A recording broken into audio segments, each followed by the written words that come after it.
नमस्कार सभी को। Welcome to Sonkar's kitchen.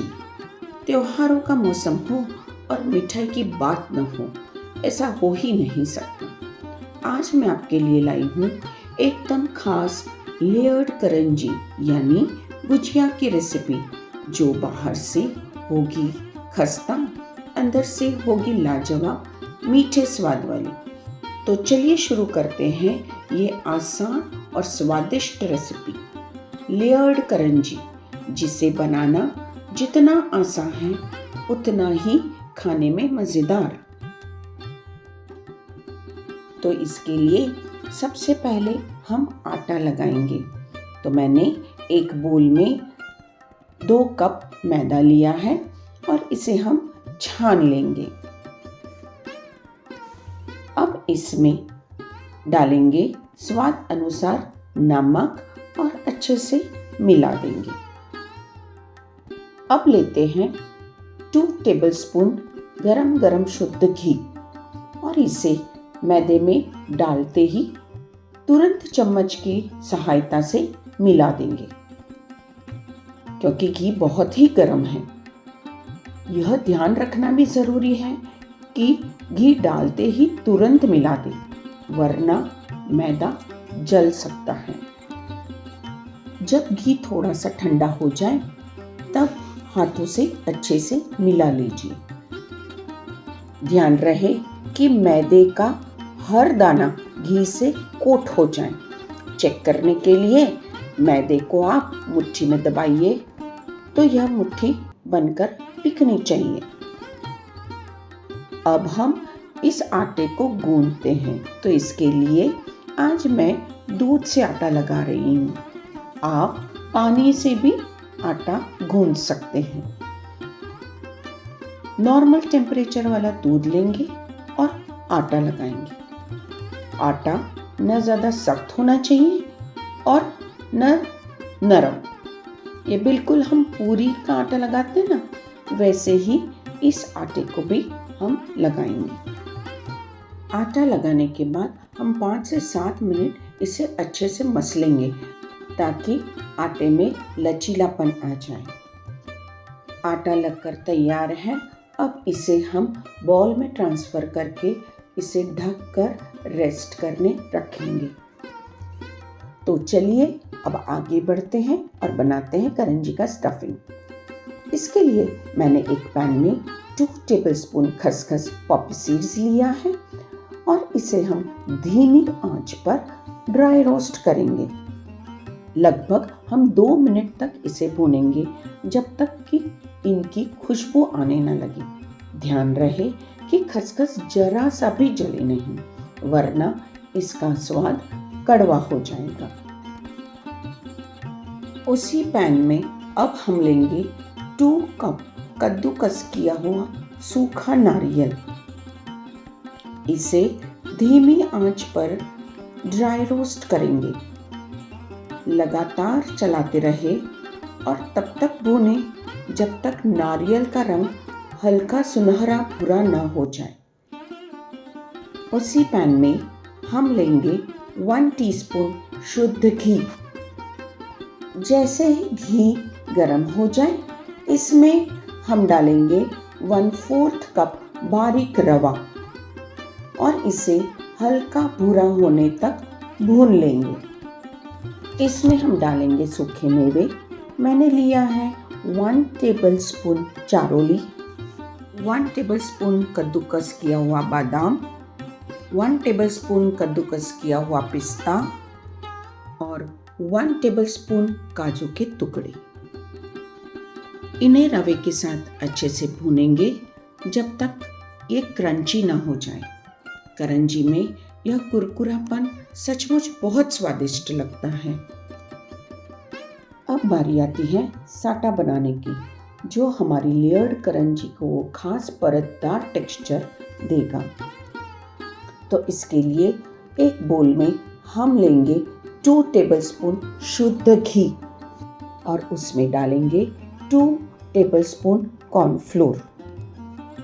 अब इस मिश्रण को हमें लगातार फेंटना है, लगभग 13 से 15 मिनट तक।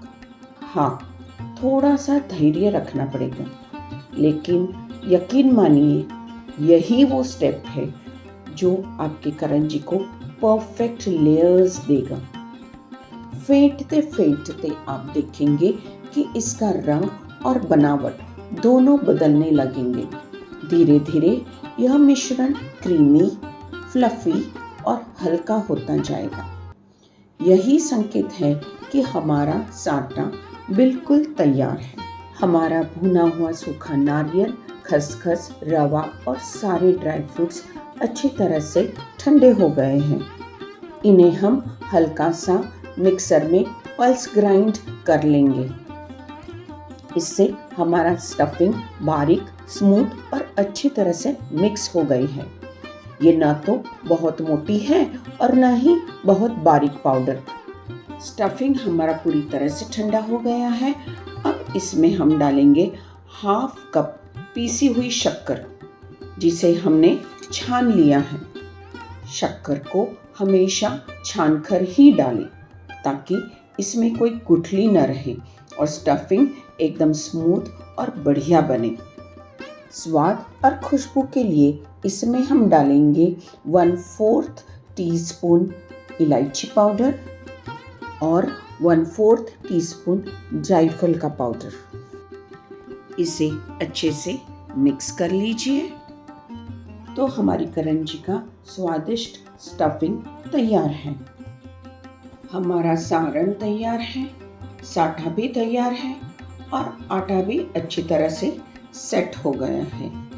सबसे पहले हम अपने तैयार आटे को हल्के हाथों से थोड़ा सा मसल लेंगे ताकि यह और भी मुलायम और एकसार हो जाए। जब आटा एकदम स्मूथ और लचीला हो जाए तब हम इसे समान आकार की 6 लोइयों में बांट लेंगे। कोशिश करें कि हर लोई का साइज बराबर हो ताकि हमारी करंजी के लेयर्स भी बराबर और सुंदर बने। अब इन तैयार की हुई लोइयों को एक बोल में रखेंगे और उन पर ढक देंगे गीला सूती कपड़ा ताकि हमारी लोइयां सूखने न पाएं। इसलिए हमेशा इन्हें ढक कर रखें। अब हम अपनी तैयार की लोइयों में से एक लोई लेंगे और इसे बेलना शुरू करेंगे। लोई को हल्के हाथों से गोल आकार में बेलिए। कोशिश करें कि बेलते समय हर तरफ की मोटाई समान रहे। अब हम इस लोई को जितना पतला बेल सकते हैं उतना बेलेंगे। देखिए, मेरी रोटी लगभग 10 इंच डायमीटर की बनी है और आप देख सकते हैं कि यह कितनी सुंदर और पतली बेली गई है।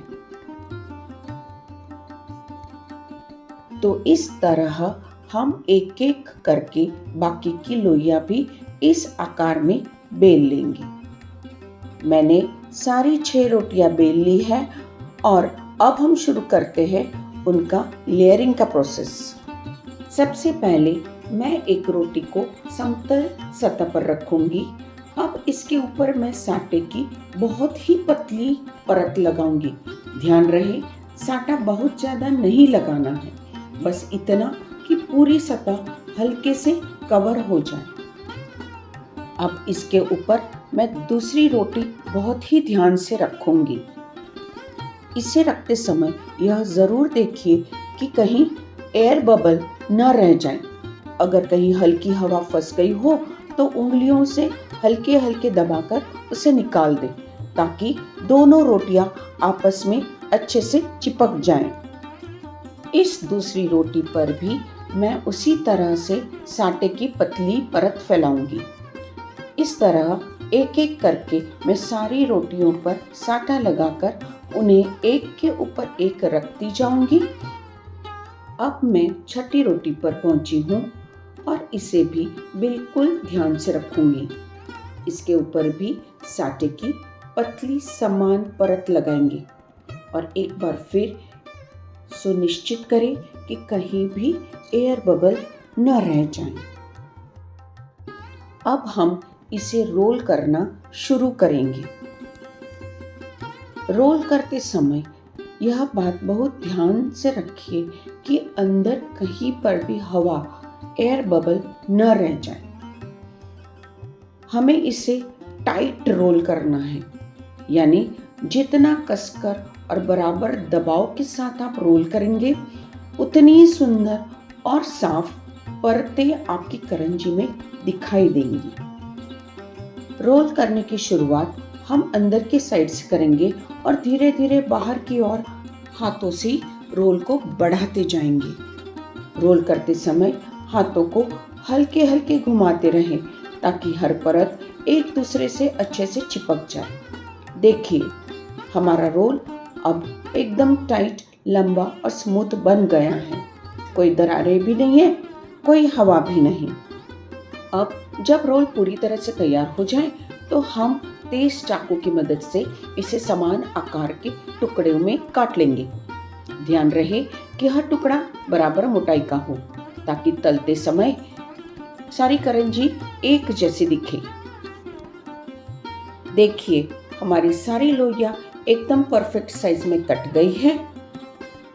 इनमें अंदर से साफ लेयर्स भी दिख रहे हैं। इन लोइयों को एक बोल में ढक कर रखें। अब हम एक लोई लेंगे और जैसे दिखाया गया है, एक उंगली की मदद से इसे हल्के से दबाएंगे ताकि बेलने में आसानी हो। अब हम इसे बेलना शुरू करेंगे। बेलते समय बहुत ज़्यादा दबाव न डालें, हल्के हाथों से बेलें। इसे हमें ओवल आकार में बेलना है, यानी न ज़्यादा गोल और न ज़्यादा लंबा, बस इतना कि इसमें सारण आराम से आ जाए। अब सारण का एक बड़ा चम्मच भरकर बेलन के बीच में रखें। सारण को हमेशा बीच में रखें ताकि किनारे खाली रहे और करंजी को सील करने में आसानी हो। सील करने से पहले हम थोड़ा दूध या पानी लेंगे और उस पूरी की बिल्कुल बाहरी किनार पर नहीं, बल्कि थोड़ी सी अंदर की तरफ, यानी बाउंड्री के अंदर के हिस्से पर हल्के से लगाएं। ऐसा करने से जब हम पूरी को मोड़ेंगे तो सीलिंग मजबूत बनेगी और तलते समय करंजी फटेंगी नहीं। अब धीरे धीरे करंजी को आधा मोड़िए, दोनों किनारों को मिलाइए और उंगलियों से हल्के हाथों से अच्छी तरह दबाकर सील कर दीजिए। देखिए, हमारी एक सुंदर सी परफेक्ट शेप वाली करंजी तैयार है। अब मैं आपको करंजी भरने का एक और तरीका दिखा रही हूँ। सबसे पहले हम पहले से बेली हुई पूरी लेंगे और इस पूरी को मैं अपने हथेली पर इस तरह से रखूँगी जैसे कि आप स्क्रीन पर देख रहे हैं, क्योंकि इस तरीके से हम थोड़ी ज़्यादा मात्रा में सारण भर सकते हैं। देखिए, मैंने इस पूरी में भरपूर मात्रा में सारण भरा है। ध्यान रहे कि सारण हमेशा बीच में ही रहे और किनारे साफ रहे। अब हम पूरी की बाउंड्री की अंदरूनी हिस्से में, यानी किनारे से थोड़ा अंदर, दूध या पानी लगाएंगे। यह स्टेप बहुत ज़रूरी है क्योंकि इससे जब हम पूरी को मोड़ेंगे तो उसकी सीलिंग एकदम मजबूत बनेगी और तलते समय करंजी फटेंगी नहीं।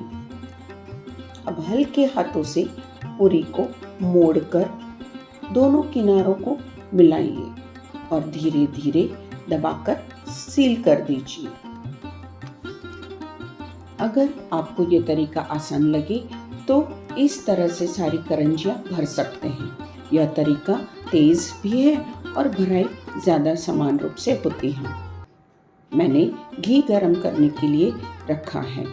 आप चाहे तो करंजी को तेल में भी तल सकते हैं। दोनों में स्वाद बहुत अच्छा आता है। घी या तेल को धीमी आंच पर ही गरम करें। देखिए, अब मैं करंजी तलने के लिए डाली है। आप देख सकते हैं कि मेरा घी कितना गरम है, न बहुत ज़्यादा और न बहुत ठंडा। बिल्कुल सही तापमान पर। गैस की फ्लेम धीमी ही रहेगी। करंजी को हम स्लो फ्लेम पर ही फ्राई करेंगे ताकि उसकी परतें धीरे धीरे खुले और एकदम कुरकुरी बने। ध्यान रखिए, मैं करंजी पर ऊपर से गरम घी धीरे धीरे डाल रही हूँ। ऐसा करने से करंजी की परतें बहुत ही सुंदर और फुली फुली बनती हैं। ये एक छोटा सा लेकिन बहुत ज़रूरी टिप है जो परफेक्ट लेयर करंजी के लिए काम आती है। करंजी को तलने डालने के बाद पहले 2 मिनट तक उसे ऐसे ही रहने दें। सिर्फ ऊपर से घी डालते रहें। इससे करंजी सेट हो जाती है और ये फटेंगी भी नहीं। अब जब नीचे की साइड हल्की सुनहरी हो जाए तो धीरे से पलटें। ध्यान रखें कि करंजी टूटे ना। अब इसे दूसरी तरफ से भी धीमी आंच पर गोल्डन ब्राउन होने तक तल लें। देखिए, आप गिन भी नहीं पाएंगे कि हमारी करंजी की कितनी सुंदर परतें निकल आई हैं। एकदम फ्लेकी, क्रिस्पी और परफेक्ट गोल्डन कलर में। जब करंजी तल कर निकालें तो ध्यान रखें कि परत वाला हिस्सा नीचे की ओर रखें ताकि सारा अतिरिक्त घी निकल जाए और करंजी भी हमारी हल्की और कुरकुरी बने। देखिए, हमारी ये करंजी तो बिल्कुल परफेक्ट बन गई है। सुनहरा रंग, कुरकुरी परतें और एकदम शानदार टेक्सचर। ऐसी करंजी देखकर तो बस मुंह में पानी ही आ जाता है। इसी तरह से मैंने सारे करंजियाँ बना ली हैं। देखिए कितनी सुंदर परतदार और एक जैसी बनी है। हर करंजी का शेप, कलर और टेक्सचर एकदम परफेक्ट है। तो फ्रेंड्स, हमारी लेयर्ड करंजी बनकर तैयार है, परतदार, कुरकुरी और खुशबूदार। अगर आपको ये रेसिपी पसंद आई हो तो इसे अपने घर ज़रूर ट्राई करें। वीडियो अच्छा लगे तो लाइक, शेयर एंड सब्सक्राइब ज़रूर करें। फिर मिलते हैं एक नई स्वादिष्ट रेसिपी के साथ। तब तक के लिए bye bye and take care.